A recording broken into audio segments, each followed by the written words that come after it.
नमस्कार दोस्तों, आपका एक बार फिर से हार्दिक स्वागत है आपके अपने YouTube channel reasoning bye Ajay sir में।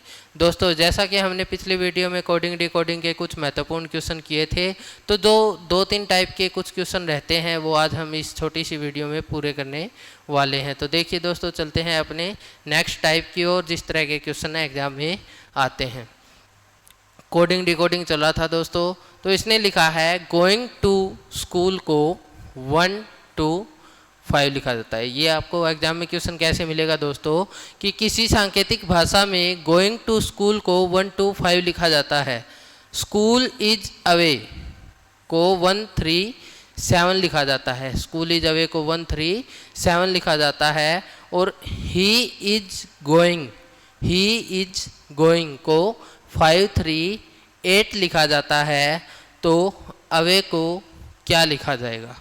तो इसने आपसे पूछा है इनमें से अवे का कोड कौन सा है। दोस्तों, पहली बात, जरूरी नहीं है कि ये जिस क्रम में है इनके कोड भी उसी क्रम में हो। कहने का मतलब है कि गोइंग का 1 हो, ये जरूरी नहीं है। 2 भी हो सकता है, 5 भी हो सकता है। क्लियर है? दूसरा, ये नंबर हो, ये भी जरूरी नहीं है। अल्फ़ाबेट का अल्फ़ाबेट के रूप में हो सकता है, नंबर का नंबर के रूप में हो सकता है, अल्फ़ाबेट का नंबर के रूप में हो सकता है। क्लियर है दोस्तों? तो अब हम चलते हैं क्वेश्चन कैसे करेंगे। देखिए, हम पहली 2 लाइन को उठा लेते हैं। ठीक है, going to school, school is away, इन दोनों में कॉमन देखते हैं कि कॉमन वर्ड कौन सा है। तो हमें कॉमन क्या दिख रहा है यहाँ पर? स्कूल।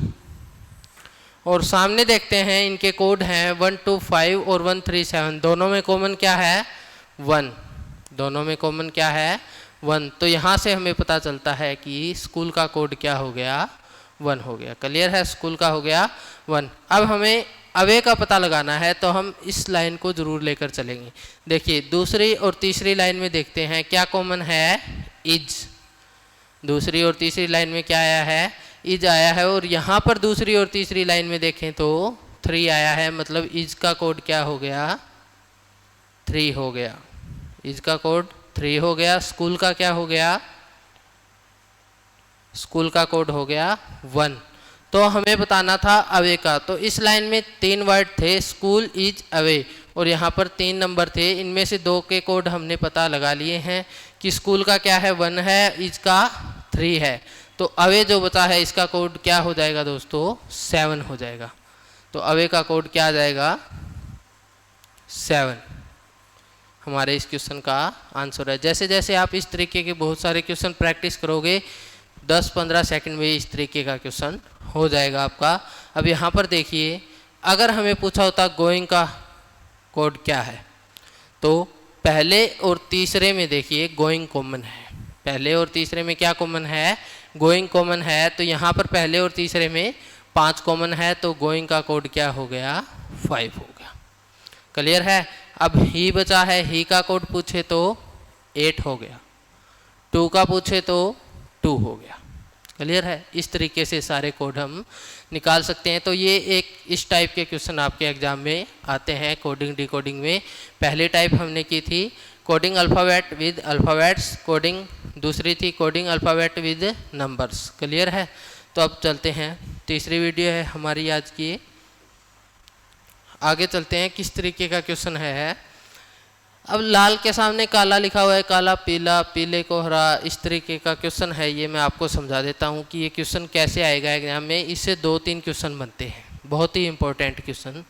कि किसी सांकेतिक भाषा में इन ए सर्टेन कोड लैंग्वेज लाल को काला कहा जाता है। रेड इज कोड, रेड का कोड क्या है? Black, coded with black. Black को येलो यानी काले को पीला कहा जाता है। पीले को हरा कहा जाता है, हरे को सफ़ेद कहा जाता है, सफ़ेद को बैंगनी कहा जाता है, और बैंगनी को लाल कहा जाता है। क्लियर है? ये इसने कोड दिए हैं कि लाल का कोड क्या है? काला। ठीक है? तो अब आपसे क्वेश्चन किस तरीके से पूछता है कि क्वेश्चन पूछ लिया आपको, पहला क्वेश्चन, कि सबसे ज़्यादा तरंग दैर्घ्य किस रंग का होता है? सबसे ज़्यादा तरंग दैर्घ्य, तरंग दैर्घ्य। अब तरंग दैर्घ्य जो इंग्लिश मीडियम से है, वेवलेंथ, वेवलेंथ तरंग दैर्घ्य किस रंग का सबसे अधिक होता है? तो दोस्तों हमने पढ़ा है साइंस में, ये हमारा एक फॉर्मूला होता है छोटा सा, विबग्योर। क्लियर है? इसमें हमारे ये दो रंग बहुत ही इम्पोर्टेंट हैं। कौन कौन से? वॉयलेट और रेड। वॉयलेट बैंगनी और रेड हो गया आपका लाल। ये दोनों कलर बहुत ही इम्पोर्टेंट है। तो इसको क्यों याद करते हैं? ये तरंग दैर्ध्य के अनुसार है। सबसे कम तरंग दैर्ध्य अगर आपको पूछे तो किसका होता है? बैंगनी का। और सबसे ज़्यादा तरंग दैर्ध्य पूछे तो किसका होता है?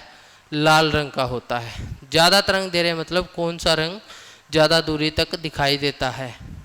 तभी तो जो सारे मतलब डेंजर के जितने भी सिंबल होते हैं किससे? रेड जोन से, ताकि दूर से दिख जाए। रेलगाड़ी को हमेशा लाल झंडा क्यों दिखाना चाहिए? क्योंकि वो दूर से दिखाई देता है, इसलिए दिखाना चाहिए। क्लियर है?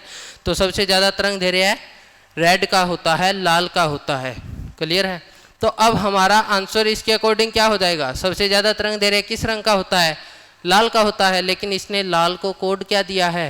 काला।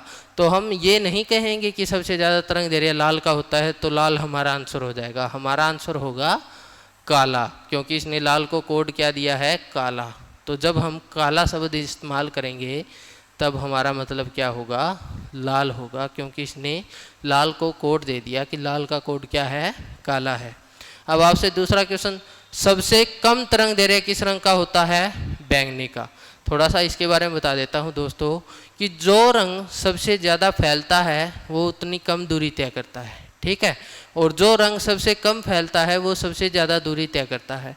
तो इनमें से बैंगनी रंग है वो सबसे ज़्यादा फैलता है, इसलिए वो कम दूरी तक दिखाई देता है। और लाल रंग है वो कम फैलता है, इसलिए सबसे ज़्यादा दूरी तक दिखाई देता है। क्लियर है?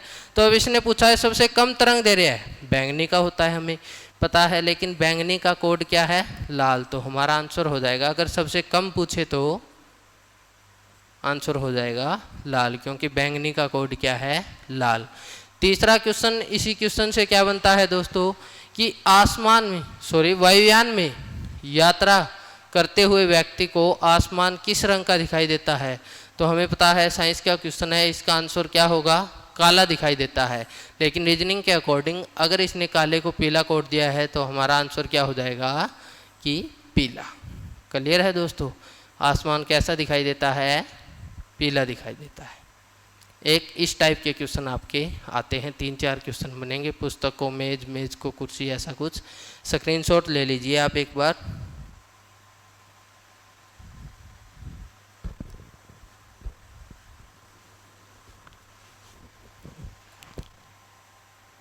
तो इस तरीके से इतने टाइप के क्वेश्चन आपके कोडिंग डिकोडिंग में बनते हैं। कुछ क्वेश्चन जो हम पहले कर भी चुके हैं, देखिए इस तरीके के क्वेश्चन और हैं। ए और बी थोड़ा रिवाइज कर लेते हैं। 27 लिखा जाता है, बी और सी को 125 लिखा जाता है। तो ए सी जी को क्या लिखा जाएगा? ए बी का देखिए 1 और 2 नंबरिंग करते हैं, 2 और 3। अब हमें क्या देखने को मिल रहा है दोस्तों कि इन दोनों का सम है, जोड़, वो कितना हो गया? 3। और 27 क्या है? 3 का क्यूब है। 27 क्या है? 3 का क्यूब है। ऐसे ही 2 और 3 का जोड़ सम कितना हो गया? 5। और 5 का क्यूब क्या है? 125 है। 5 का क्यूब यानी घन, घन क्या है? 125 है। तो इन तीनों की नंबरिंग का सम करेंगे, 1 3 और 7, 7 3 10 और 1 11। तो 11 का क्यूब क्या हो जाएगा दोस्तों? 1331। कितना होता है? 1331। अगर आपको रीजनिंग करनी है दोस्तों तो कम से कम 1 से 25 तक आपको स्क्वायर याद होने चाहिए, और कम से कम 15 या 20 तक आपको क्यूब याद होने चाहिए। नेक्स्ट चलते हैं। सी डी ई को 144 लिखा जाता है। तो इसकी नंबरिंग करते हैं 3 4 और 5। इन तीनों का सम कितना हो गया? 12। और 12 का स्क्वायर क्या है? 144। स्क्वायर का मतलब होता है वर्ग। बी 2 पे आता है, जी 7 पे और के 11 पे। 11 और 7 18, 18 और 2 20। 20 का स्क्वायर क्या होता है? वर्ग क्या होता है? 400। तो समझ में आ गया क्या कोड दिया है कि जो इन 3 लेटर्स की नंबरिंग का सम है उसका स्क्वायर यानी वर्ग किया है। तो नेक्स्ट की नंबरिंग करते हैं 12, 16 और n 14 पे। ठीक है, तो अब देखिए कितना हो गया, 12 और 16 28, 28 और 14 42 हो गया, 42 हो गया। 42 का हमें क्या करना है, स्क्वायर करना है, तो इसका स्क्वायर हो जाएगा दोस्तों 1764। कितना हो जाएगा, 1764। अब आप ये देख रहे हो कि ये तो छोटे स्क्वायर थे, ये सर ने कैसे कर दिया। तो इनके लिए आपको एक छोटी सी ट्रिक बताता हूँ दोस्तों, कैसे करते हैं। जैसे हमें पूछ लिया जाता है कि 47 का स्क्वायर, तो हमें देखना है जो 50 1 से 25 तक मैं बता रहा हूँ आपको याद होने चाहिए स्क्वायर, तभी ये ट्रिक्स हैं, छोटे कैलकुलेशन आसान हो जाएगी। जैसे पिछला क्वेश्चन आया था तो हमें गुना करने की ज़रूरत नहीं है, हमने तुरंत निकाल लिया लास्ट में स्क्वायर क्या होता है। देखिए 47, जब भी कोई भी संख्या 50 से कम हो या ज़्यादा हो, 50 से कम हो या फिर 50 से ज़्यादा हो, तो हमें क्या करना है। देखिए 50 से कितना कम है, 47 50 से कितना कम है, 3 कम है।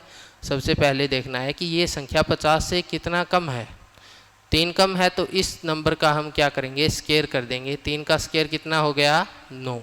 3 का स्क्वायर कितना हो गया, 9। अब हमें यहाँ पर जब भी स्क्वायर करते हैं तो हमें हमेशा 2 अंक चाहिए, 2 अंक चाहिए। हमने इसके आगे इस तरफ 0 लगा दिया, अगर उस तरफ लगाएंगे तो 90 हो जाएगा, इस तरफ लगाना है। ठीक है, 2 अंक चाहिए जब भी स्क्वायर करते हैं, तो 9 हो गया। अब जितना 50 से कम है उतना 25 से कम करो और इसके आगे लिख दो। 50 से कम किया, 25 से कम किया, सॉरी 3, 22, तो ये हो गया इसका स्क्वायर। आगे करते हैं 46 का, 4 का स्क्वायर, 4 कम है 50 से, 4 का 16 और 25 में से 4 कम किया 21। ऐसे आप निकाल सकते हो, जैसे आपको पूछ ले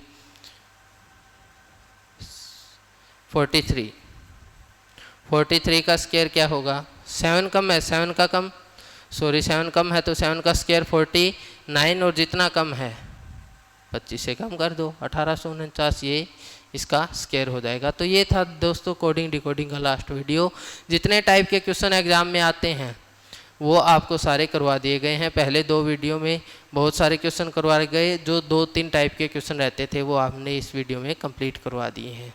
तो दोस्तों आज की इस वीडियो अगर आपको पसंद आई हो तो इसे ज़्यादा से ज़्यादा लाइक, ज़्यादा से ज़्यादा शेयर कीजिए, चैनल को ज़्यादा से ज़्यादा सब्सक्राइब कीजिए। धन्यवाद।